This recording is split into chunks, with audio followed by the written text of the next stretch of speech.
Good morning. I'm Jim Knapp. I'm a member of your Board of Trustees. Welcome this morning. I have a couple announcements for all of you.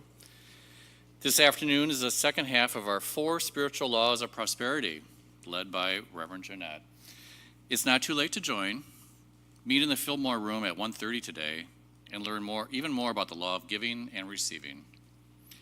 As an extension of our Sunday services, Thomas Mayello will lead a discussion of Buddhism this Thursday night at 7 p.m. Future discussions on Islam and Hinduism will be on the last 2 Thursdays in August. This Tuesday, August 15th, Reverend Jeanette starts a 5-week class on Charles Fillmore's Atom Smashing Power of Mind. Yes, Atom Smashing Power of Mind. This Tuesday, August 15th. Also, due to its popularity, Phyllis Fleischhauer's Mindfulness for Seniors is being repeated next Sunday, the 20th at 1:30. Mindfulness for Seniors next Sunday, the 20th. I needed to repeat that for myself. At 1:30. In preparation for our upcoming fall book program, we are looking for Spirit Circle facilitators. Sign up in the Garden Court if you're interested in more information and training. Our book drive for students at Noble Elementary is underway. A list of suggested books is in the Garden Court. Please return all books by Monday, August 21st. Last year we collected over 300 books. Let's do it again.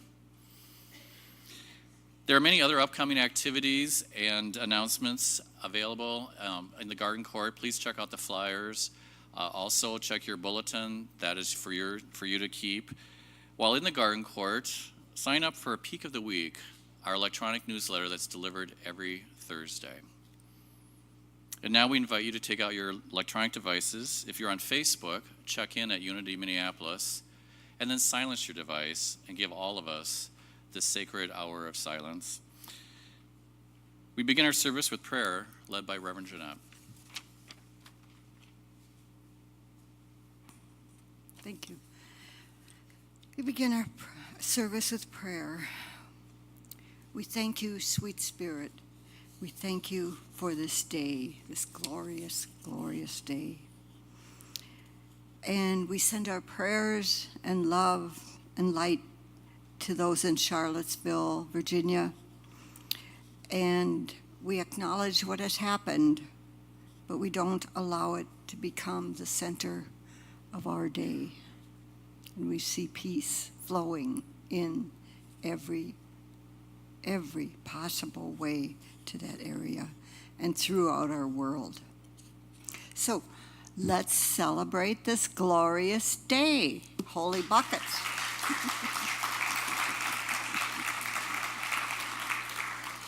And we begin our service by affirming together our core values, vision, and mission statement. And our congregation has come up with a definition of welcoming and how we practice that here at Unity Minneapolis. And the congregation says we welcome by being an inclusive and welcoming community, open and friendly to all, We welcome all, no matter where they are on their spiritual journey. So let's affirm our core values together. We are loving, transforming, welcoming, spirit-filled, prosperous, and joyful. And our vision, centered in spirit, we celebrate a world transformed by love, peace, and compassion. And our mission statement, inclusive, prosperous, spiritual community, inspiring and empowering full expression of the divine within through prayer, education, and service. And I invite our on-duty prayer chaplains to please stand.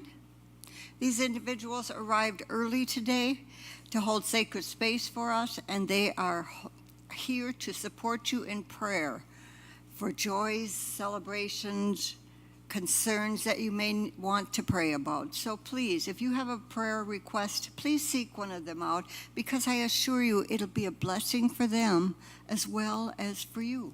So thank you. So let's stand up and sing our opening song, and that is One Power, written in your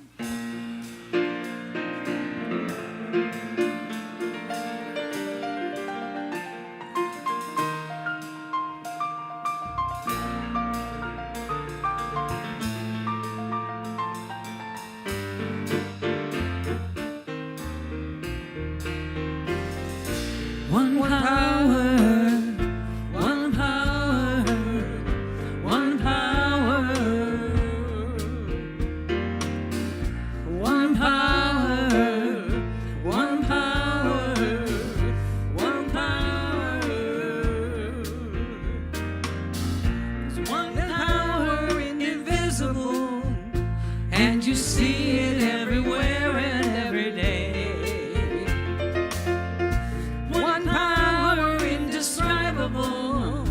And you speak of it with every word you say. Mysterious until you know the truth. As simple as the love inside of you. Call it God, call it Spirit, call it Jesus, call it Lord, call it Buddha, Baha'u'llah, angels' wings or heaven's door. But whatever name you give it, it's a power, can't you see? It's the power of love in you and me. One power, one power, one power. We think there's only one power, yeah. One power, one power. We speak so many languages. Different clothing, different colors, different names.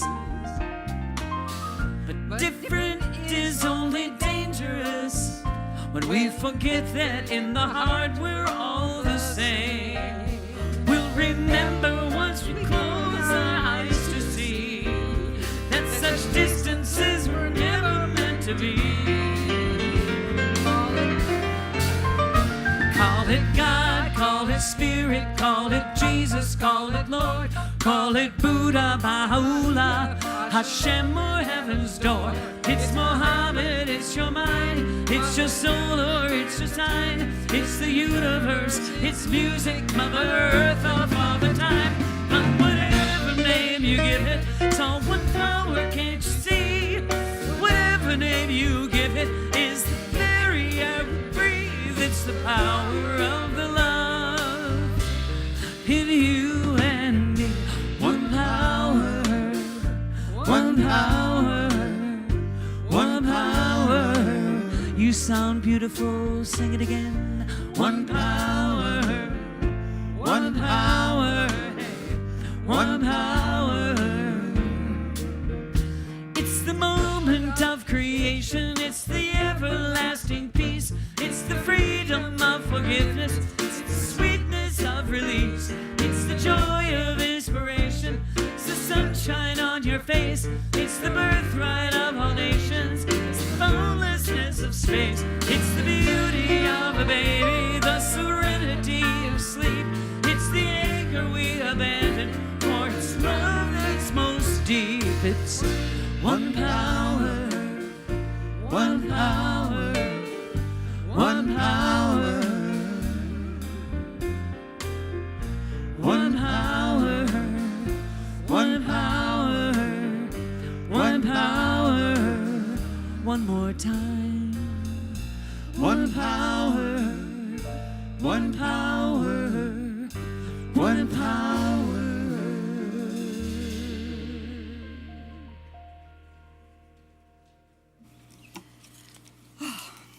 That is so beautiful, isn't it?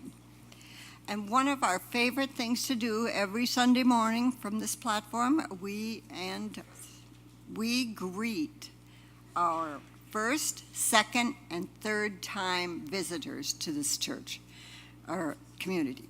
So if you would raise your hand, like I'm raising mine, oh, yay, God, oh, there's some, woohoo, yay, oh, that's good, yay, and hold them up till our ushers get to you. These roses have been given to you by our congregation so that we can recognize you and give you that special welcome. And if there is a welcome packet that you've been handed, and that has a pink card in it. And if you choose to fill out any part of that, you can take that to the bookstore, and they have a special gift for you. So thank you. Welcome. And we normally, at this time, greet our neighbors. But before we do that, I think we should just greet our returning neighbors. You know, these two. Yay, God. We know who this is. Reverend Ray is our former associate minister, and now he's a senior minister at Louisville. And Robin, beautiful Robin, she's back with us. Reverend Ray will do the lesson. Robin will do the meditation. So please, please, please give them a good Unity Minneapolis welcome. So thank you. Oh, yay, God. Okay, now we can go and greet each other. We'll give them a smile, handshake, or a hug, but ask before we hug.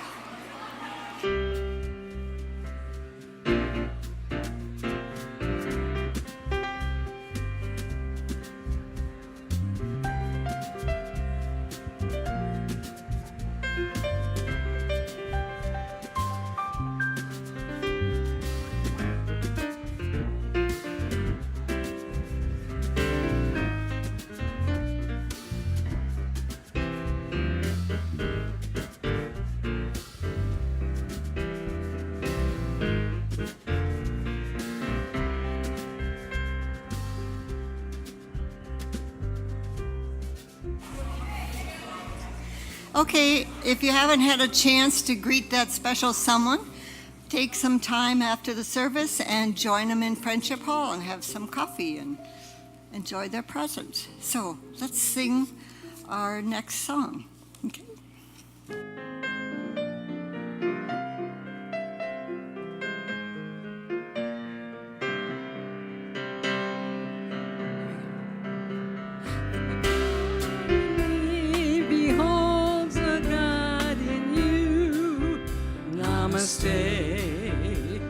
The God in me beholds the God in you.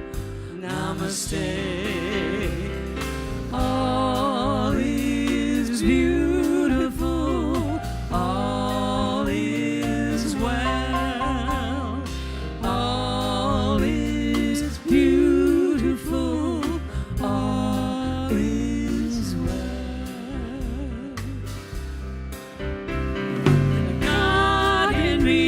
Beholds the God in you. Namaste.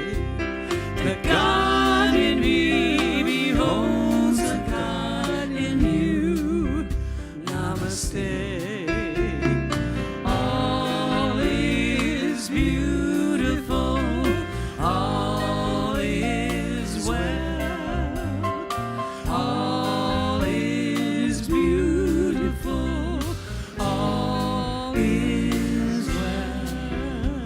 One more.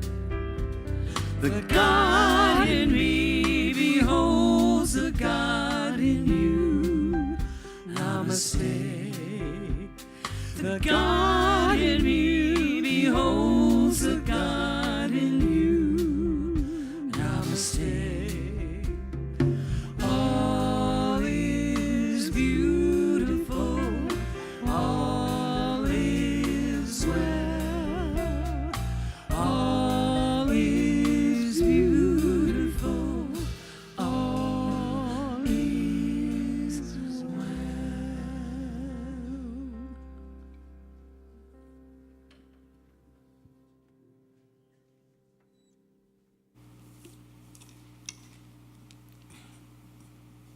We now move deeper into spirit with the reading of the daily word and the singing of Surely the Presence. As the usher brings down the prayer box, you're invited to mentally add your prayers to this box and to any written requests in the box. After the service, the prayer box is located in the garden court, where you may add your written requests. Your prayers are then prayed with by our prayer ministry for 7 days, and then they are forwarded to Silent Unity, where they are prayed with for another 30 days. The word for today is awareness. I am aware of God's presence in everything I do, in everyone I meet. Our first step in realizing our spiritual purpose is to become aware of one presence and one power, God, the omnipotent, that defines the essence of everything. We see divine presence in great spiritual teachers, beautiful sunsets, or in the eyes of children. Before we were awakened to spirit, there were experiences that spoke to us of a power far greater than the limits of this mortal world. Our spiritual path is always moving us forward. Awake and aware, we find our lives filled with opportunities to accomplish our spiritual purpose. Choice by choice, we bring into awareness the dimension of consciousness that Jesus describes as the kingdom of heaven. And Scripture tells us, be renewed in the spirit of your minds, and to clothe yourselves with a new self, created according to the likeness of God. That's from Ephesians chapter 4, verse 23 and 24. The word for today is awareness.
There's a holy hush around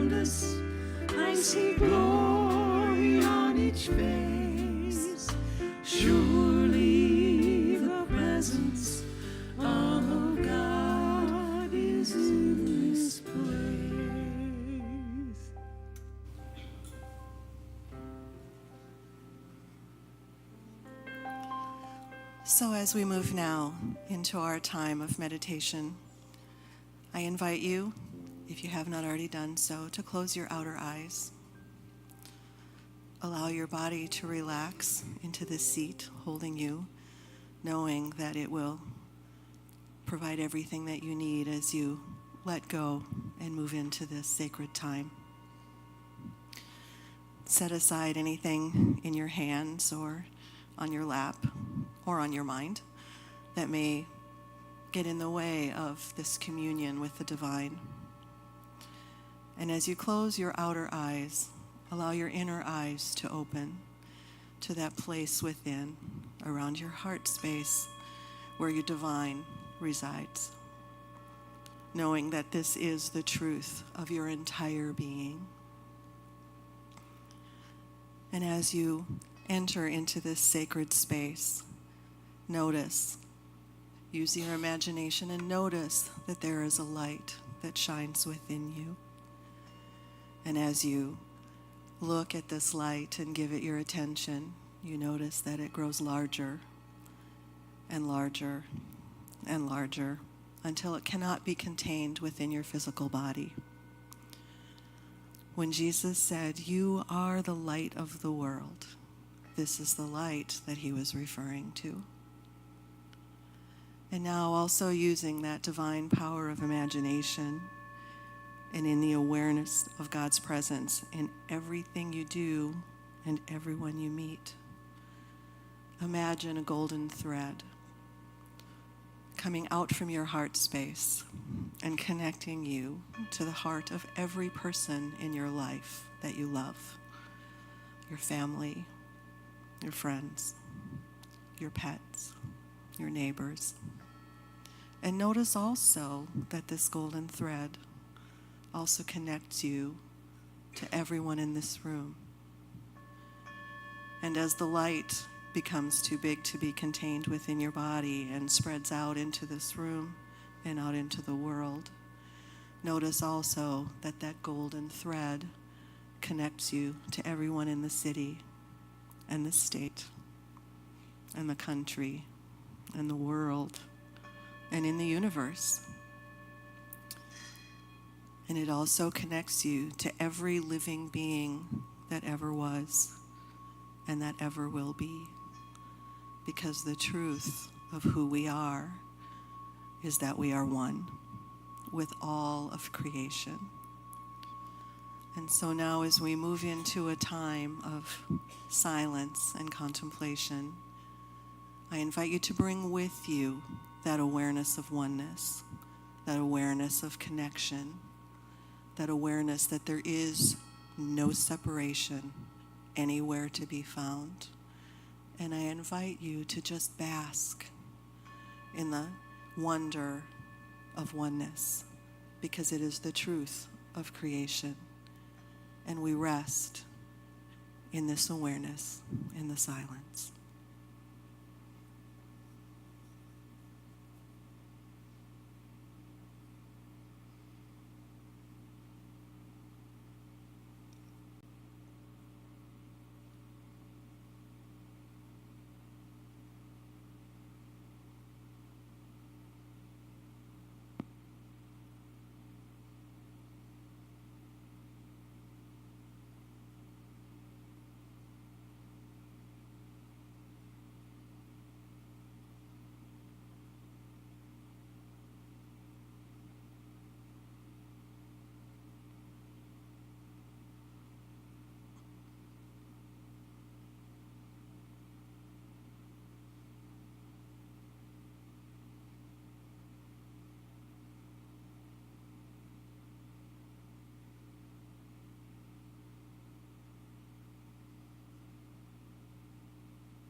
So as we begin now to return to this time and place, we return with a greater understanding of what oneness truly is and what it means, and a greater awareness of the ideas of that age or race, ethnicity, culture, religion, spiritual practice, gender, all of those things that we see as making us separate can never, ever change the fact that we truly are one with one another. And when we can all get to the point of understanding and living from that place, oneness will be a reality. Peace will be a reality. Love will be the reality that we live in.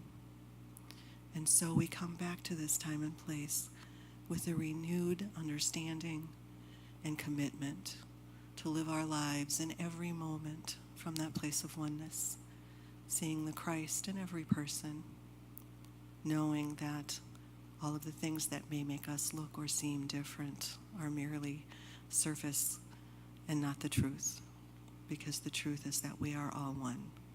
We are all children of the Most High, and for that we are blessed and we are grateful, and we say thank you, God. And so it is. Amen.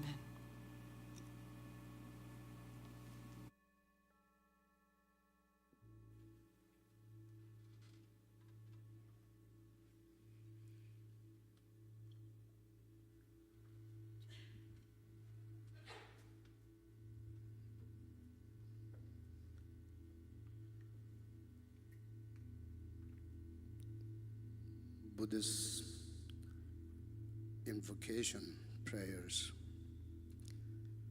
Buddha, God, goddesses, be with us while I'm chanting. Make sure your life is so precious and appreciate, be part of here with the community.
I know, it's hard to know if you're supposed to clap for something like that, but Tupton, you honored us greatly.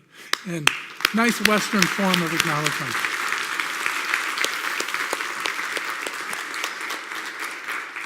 And I know if I've tried that because we have a nice Tibetan community down in Louisville, and I've tried that, and I always hurt myself. So I'm always surprised when you can get that sound going. So. As Jeanette said, I'm Reverend Ray Nelson. I'm the senior minister down in Louisville, Kentucky. And I also came from this community. I was the associate minister here for a couple years. This was the first church I ever came to back in 1996. So it's kind of like a homecoming for me. Quick note before I get started, talk to Reverend Pat. For those who don't know, Reverend Pat had an operation this week. Talked to him for about an hour and a half yesterday, and so he wanted you to know that your prayers are working, so keep them up. He's doing fine, and he'll be back to work next week sometime. So he just wanted to make sure that you all know that prayer works, and it's powerful, and he's doing great. So I love amazing doctors when how well you do, because that always surprises me. So I like the topic of we're doing the spiritual traditions from multiple faith traditions. When I first started in school, I had a mission statement, which was to find the bridges of commonality between all people, all faiths, rather than so often what we do is we find those places where we disagree, which creates automatic, as Robin was saying, that automatically creates separation when there's so much more that links us. Now, Reverend Pat gave me the topic of Buddhism, and he said, well, that'll be easy for you, because when we did this 5 years ago, I did Buddhism. He says, just do the same talk. I'm like, yeah, you don't know me very well. I don't do the same talk usually from one service to the next, let alone 5 years ago. But I will say I can't speak authentically about what Buddhism is or what it means to be a Buddhist, because I'm not a Buddhist and I don't come from that tradition. One of the things I was thinking of when you say, oh, well, speak to us of Buddhism. That would be like a Buddhist monk talking about Christianity to a bunch of initiates. So what does that mean? Roman Catholicism? Okay, well, maybe not that. Maybe we'll go to Protestantism. Well, okay, what does that mean? Does that mean the fundamentalists, evangelicals? We have a very large church down in Louisville, which we call Six Flags Over Jesus. It's so big. I'm not kidding you. They got a Ferris wheel in their lobby for kids, or do we speak of the liberal, progressive churches? Or do we speak of New Thought, which is completely different? And if you talk to a lot of Christians, they would say, heck, they're not even Christians. So what I can do is focus on the ideas of places where I think there's a commonality between the Eastern traditions and the Unity New Thought world. So when I was, but to begin with, a little history. So all of you take Tom Maiello's class so you can go into this more in depth and stuff on Thursday night at 7 o'clock. Good plug for Tom. But a little background. So Buddhism started with the birth of Buddha around 500 years BCE. So about 500 years before the birth of Jesus. The Buddha, as he was known as, I can't pronounce his name, Gautama, was born into a very rich family. He was a prince, and his father wanted to, like many fathers, and who wants to protect their children from the evils of the world? If you're a parent, raise your hand. Or do you just throw them out there and say, get away, you'll figure your way out, No, we want to protect our children. So he protected his child from all the evils and all the suffering and all the stuff of the world. But when he turned 29, he talked a servant into taking him out into the world. And he saw an old man aging. He had never seen someone getting old before. And then he saw someone sick. He'd never seen sickness. He had been protected. And then he saw someone dead on the side of the road. He had never seen death. And he had seen things that he had never experienced before. And he realized, because at that time he would have come out of the Hindu tradition, that this is the purpose, this is the reason for the reincarnation, for the birth, life, death, and then rebirth. And he decided at that point that he was going to go out into the world and discover a different path that would lead to a cessation of that death, birth, and rebirth. So first off, he went on that path of extreme asceticism. Did I say that right, Robin? Okay, good. Robin's my teleprompter. She'll correct me if I say anything wrong. Where he would deny all things of the body, food, water, any type of sensual work. And this is where Buddhism kind of becomes both a myth, like Christianity, becomes as much of a myth as it does a history. There's a story that a young lady brought him a bowl of milk and honey. And she did it because he was so emancipated that she thought he was a spirit and she was offering an offering to the gods. And he drank that milk and honey and decided he would not move until he had the answer that he sought. 40 days he sat under the Bodhi tree. Now in Unity, we say 40 days is the time it takes to get to where you need to go, to get to completion, to get the answer you're seeking. So he sat there and he came up with what he said is the middle way. We don't deny the body, but we don't acknowledge the body as the only thing. We don't go into extreme asceticism, which has the same fallback, the same struggle that you do on either side. Like Charles Fillmore, we are spiritual beings, but we are having a human experience.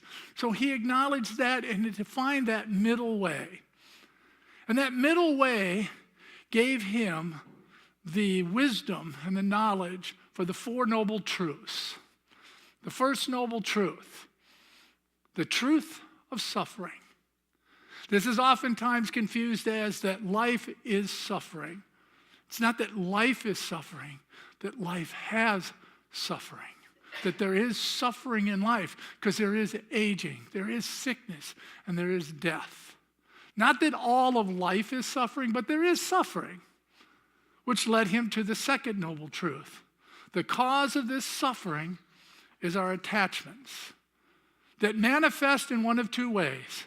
Oh, this is good. I like that. And so we cling to it. We want more of that. Give me, give me, give me.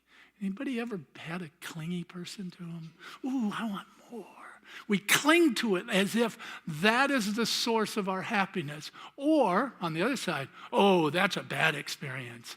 So then we push it away. We resist. Ooh, keep that away from us. Resistance or clinging are the cause of suffering, because this led to the third noble truth, that there is the possibility of cessation of suffering in our lifetime. And the path is to recognize that all of this, that which we call good and that which we call bad, are both temporary. That all of life, that all of the material existence is temporary. And to cease trying to my notes say control. Cease trying to micromanage the universe. Anybody try to ever micromanage the universe? How'd that work for you? I don't know how it works in my life. The more I try, it's like having silly putty in your hand. The more you try and control, the more it squeezes out in places you don't even know where. Which led to the fourth noble truth, the path. And the path is the eightfold path. The path of study, of practice, and discipline that will lead you. And like Charles Fillmore and like New Thought, it's not to achieve something someplace other than where you are. It is to achieve that state of enlightenment, or in Unity language, that state of heaven on earth now. It is not a future time or past experience. It is a present time experience to have today. First one is right understanding. These are all the right way to do things. Right understanding. To see the world as it truly is. To quit trying to micromanage it, understand that the world is temporary, and what is. Oftentimes when I'm upset in the world is the world's doing something, I've decided it wrong, and I'm angry at it, and the world just keeps going on doing what it's doing because it just isn't is. It's not the world didn't do something to me, it just is. Then it's right thought, which is extreme emotional intelligence. To understand and truly be in touch with your feelings, which gives us the ability to let go. Third one is right speech. Avoid slander, gossip, lying, all forms of untrue and abusive speech. That goes for what we say to ourselves. To use uplifting language, truthful words. We would say in unity, practice denial and affirmation. Yes, I see this, but I'm going to affirm a truth. I'm going to affirm the beauty. I'm going to affirm oneness rather than dwell in the land of separation.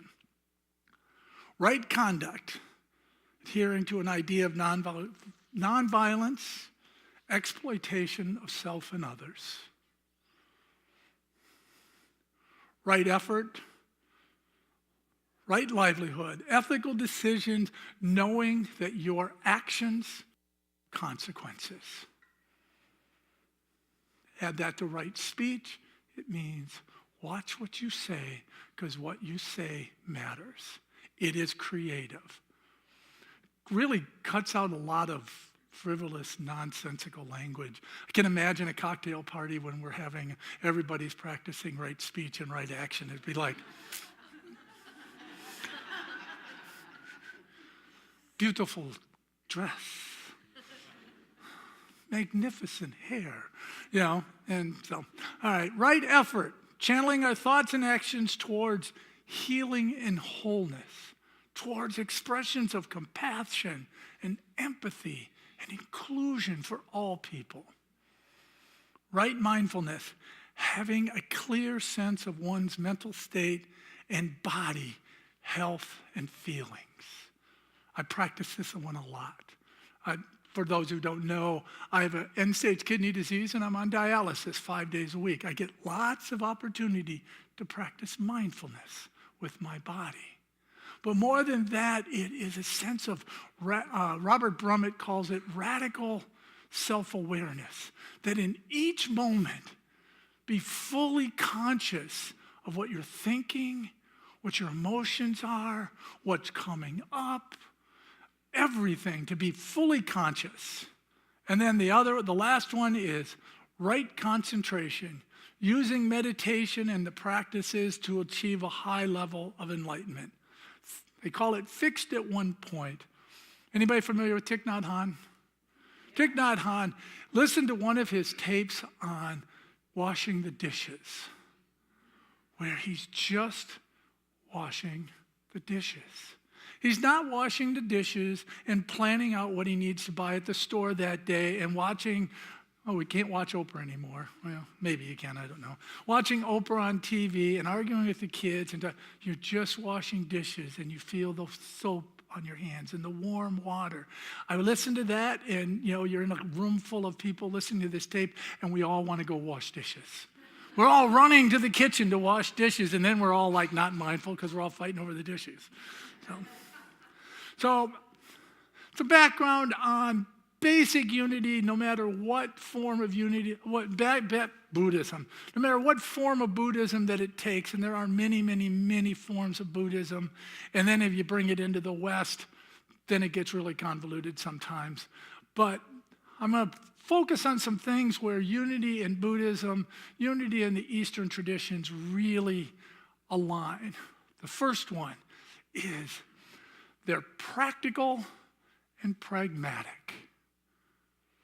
They are spiritual practices. They are disciplines that our present moment is focused to have us wake up, to have us start living the life that we would say God has ordained us to live, and we're not there yet. Don't know exactly how the Buddhists would language that, but to just wake up. We don't worry so much about what the cause is, or what was my problems with my mother, or I had this experience in the crib, or 3 lifetimes ago that I had this experience that when, we don't worry about that. It is a present time moment. It's not future time moment. Most of Christianity is focused on some time other than where you're at.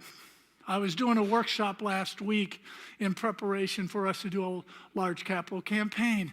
And one of the women in this workshop came from a more conservative branch of Christianity. And she came up and she was asking me a question about naming rights. They had a $7 million campaign going and to name the new building. Now, oftentimes, somebody wants to give you $1 million, but they want to put their name on the building. What do? I'd say, well, the heck, give me $2 million and you can name 2 buildings. I don't care. Give me, So she's like, but isn't their reward supposed to be in heaven? Isn't this supposed to be building up their, I said, really? I said, I don't teach that. I teach rewards are in a here and now. Unity and Buddhism is a practical, present time focus. It's a way of living that when we practice it with intention, with discipline, we can lead us to a state of peacefulness and acceptance of the world. You can be standing in the middle of a hurricane, and you can be right in that eye of the storm, and you can just kind of watch the world kind of drumming around you. It actually becomes kind of fascinating, going, wow.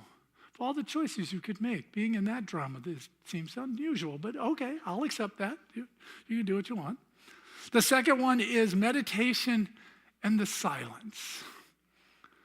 Learning to turn from the world and spend time in the simple practice of stepping away. This is different than almost all Protestant faiths. I know when Robin went to a Missouri Synod school, they taught you couldn't go to the silence because that's where the devil comes in. In the silence, you have no protection against that evil that's trying to seep its way in. Unity probably closest aligns with Zen in this one, because in Zen Buddhism, it's a simple process of just quieting your mind and learning over a period of time how to not pay any attention to thoughts. Because you can't control your thoughts. Everybody accepts the fact you can't stop from having thoughts. What you can do is you can stop paying any attention to them. I teach it's like a cloud. Anybody ever cloud watch? Anybody ever try to hold on to the cloud? Ooh, but I liked you as a fluffy teddy bear, Meditation and silence is probably one of the closest places that Buddhism and unity are. We teach a way of life. We teach a way of life. In unity, we say we align ourselves with principles. Buddhism says we practice right, the Eightfold Path, the right way of doing things. Very similar. We don't have creeds in unity. We don't have ways that say, if you are in unity, you must believe this. If I told you, you must believe this today, how many of you would even stay in the room? Well, you'd probably stay here because Reverend Pat's next week. And he'd say, oh, that's just Ray. He's crazy. He just does stuff like that. But we may have a different language about it. The practices may be different, but we teach out of principles that this is a way to live a life. And if we live our life in this way, our lives will unfold differently. I came into unity out of recovery from addiction and alcoholism. My life today doesn't look anything like my life 25 years ago because I practiced principles every day to guide me into a new way of living life. Another way is that Buddhism and unity are not sin-based. You are not born in sin. You are not fatally flawed and depraved. I'm down in Southern Baptist country, so I get some really weird language. We are not born in sin. We are born human. We fall short of the ideal of who we can be, but it's not because there's a fatal flaw in us. It's because we're not living a life in alignment with the ways that we believe we could live. So our teaching isn't that there's something separate from us, a bridge to a God beyond our understanding, this supernatural experience being somewhere that I'm not, that's going to reach down and lift me up from my sin. No, we teach if I live and practice the principles of our lives, if we practice the eightfold path, our lives will unfold differently.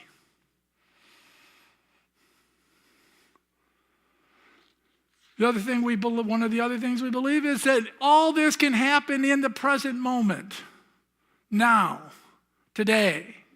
We can achieve enlightenment. We language it a little differently. We would say we can achieve Christ consciousness today. And we know this because on the unity side, our elder brother, our way shower, Jesus Christ has showed us the way and told us we can, and we believe it. On the Buddhist side, the Buddha has shown the way and showed us that we can achieve that today. And the final one, which isn't oftentimes spoke of in unity because it seems a little New Age-ish, but Charles Fillmore was very clear in one of his later books. There's too much work to be done to fully expect that you can get it all done in one lifetime. If everybody closes their eyes for a second, because we don't want to put anybody on the spot, raise your hand if you believe in reincarnation. That's what I thought. There's a few who don't, but they've probably already achieved enlightenment so that they don't need it anymore. So there is that sense of if we don't get it right this time, we have multiple lifetimes ahead of us that we can get it right. The language and style might be different because the source of our original teaching is different, but we do have so many more things in common at times with the East than we do with the West. Now, there is one place where we do seem to deviate, but I think it's more of the way we understand it. Buddhists, they acknowledge the fact that there is a God. They just don't pay any attention to it. God's God, and you don't have to think about it because that's just it. The Brahma is the Brahma, and that's it. There is a creator. Life didn't just happen. Whereas unity, we're all God all the time. But I think that's just a language thing because we still go back to the thing, it's all found within. Whether or not there is a God or not is really immaterial. It's that the learning, the lesson, the teaching, the growth, the inspiration, and the guidance that we need is all found within, through us, and as us, not done to us. I'm going to be sad that I'm not going to be here for the next couple weeks to hear the rest of the talks. What are you doing? You're doing Hinduism? Oh, Jeanette and Hinduism. Well, that should be interesting. Yeah. Sometimes I always see you as multiple heads and many arms and stuff. And I encourage you to take Tom's class back there, and he's more than willing to have you all in there. If there's too many of you, you can just come down here and take up the sanctuary. So I love you, I bless you, and I behold the living presence of God in each of you. Thank you.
Thank you. Thank you very much. Thank you, Reverend Ray, Robin. Praise God for both of you being back here. Thank you.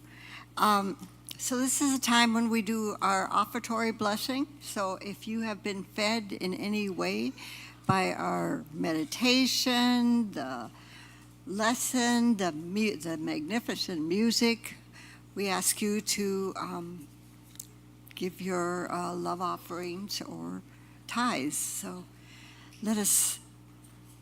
let's do that. So let's together, if you're giving it together, just bless it together, hold it in your hands together with each other, and repeat when I repeat after me. Divine love flowing through me blesses and multiplies all that I give, all that I receive, and all that I am. And now silently.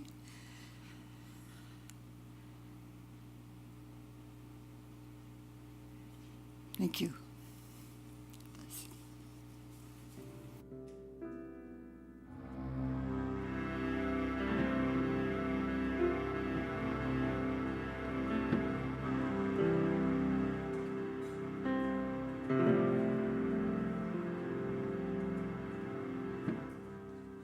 Imagine there's no heaven.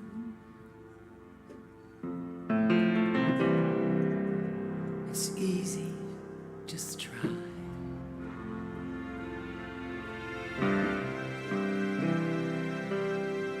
No hell below us, above us only sky. Imagine all the people just living for today.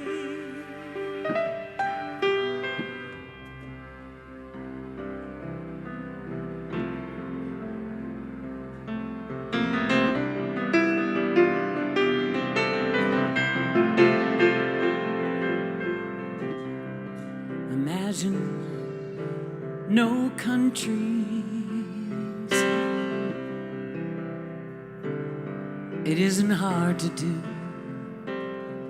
There would be nothing to kill or die for, no religion too.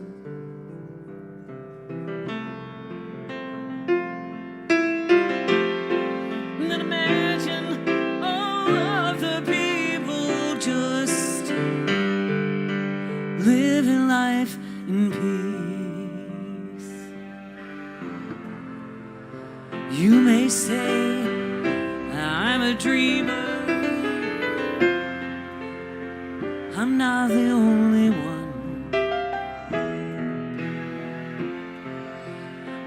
I hope someday that you may join us. The world will live as one.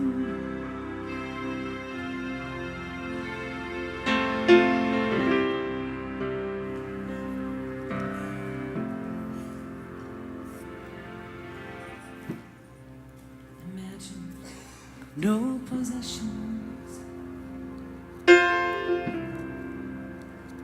I wonder if we really can. There would just be one big brotherhood and sisterhood of man. Then imagine all of the people. Hey, we would just be sharing all of the world. Oh, a lot of people have called me a dreamer, but I've seen along the way that I'm not the only one. And don't we hope someday that everyone will join together and the world will just live as one.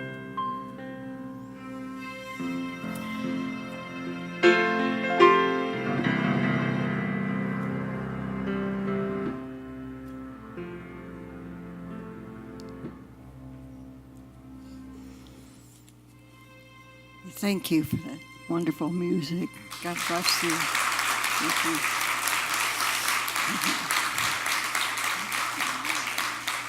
And we thank all of those that are live streaming that have given their tithes and gifts today too. So let us just thank Spirit for these gifts. We thank you, sweet Spirit, for all of the gifts, tithes, consistent giving, people online, everywhere. We thank you. We thank you so that we can continue to do that which we are called to do here at Unity Minneapolis, and that is to transform lives. And so it is. And so we let it be. Amen. Thank you. And now Miss Lori has some. I do, because don't you love Tutin Dadak?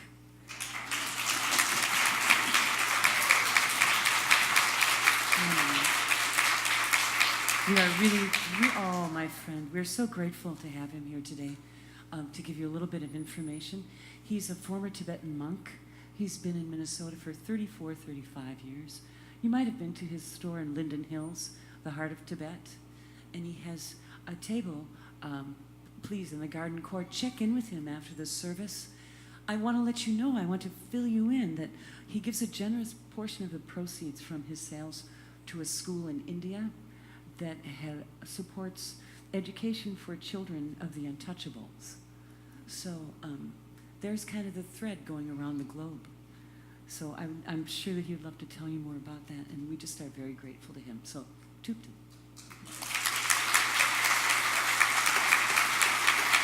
Okay, let's welcome our children in. I think they're out there.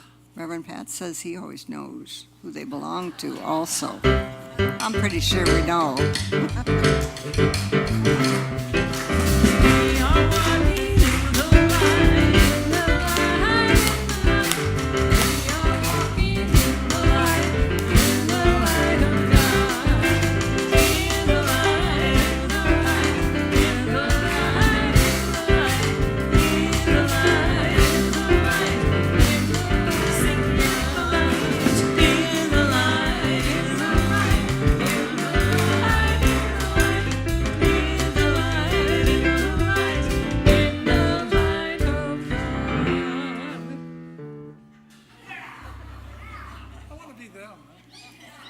Good morning. Can you do the talk at 11:30 and I'll come up and play with the kids? He would so do that.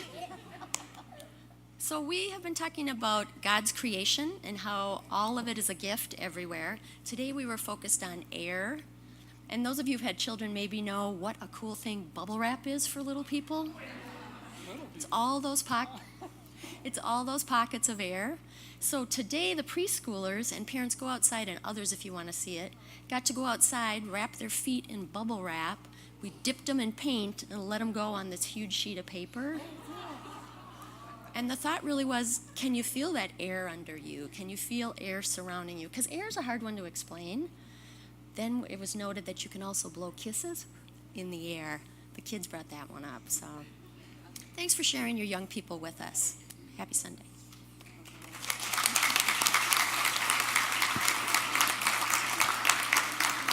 And before we do our prayer for protection, don't forget the Noble Book Fair. Yay, God, bring your books by next Sunday. Thank you. The Noble Truth. Oh, the Noble Truth. Oh, my God. This is so heavy. The fifth. I remembered that, but I didn't want to. Okay, let's do our prayer for protection. The light of God surrounds us. The love of God enfolds us. The power of God protects us. And the presence of God watches over us. Wherever we are, God is, and all is well.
train slowly roll. Everyone jump on the peace train. Whoa. Ooh, come on, the peace train. Get your bags together. Hey, go bring your good friends too. Because it's getting nearer. It soon will be with you. Come and join the living. It's not so far from you. Hey, and it's getting nearer. Soon it will be true. This train sounding louder, flying on the peace train. Ooh, come on, the peace train. I've been crying lately, thinking about the world as it is. Why must we go on waiting? Why can't we live in bliss? 'Cause out on the edge of darkness, there rides a peace train. Peace train, take this country. Come take me home again. Peace train sounding louder, ride on the peace train. Ooh, hey, come on, the peace train, come on, peace train, holy roller.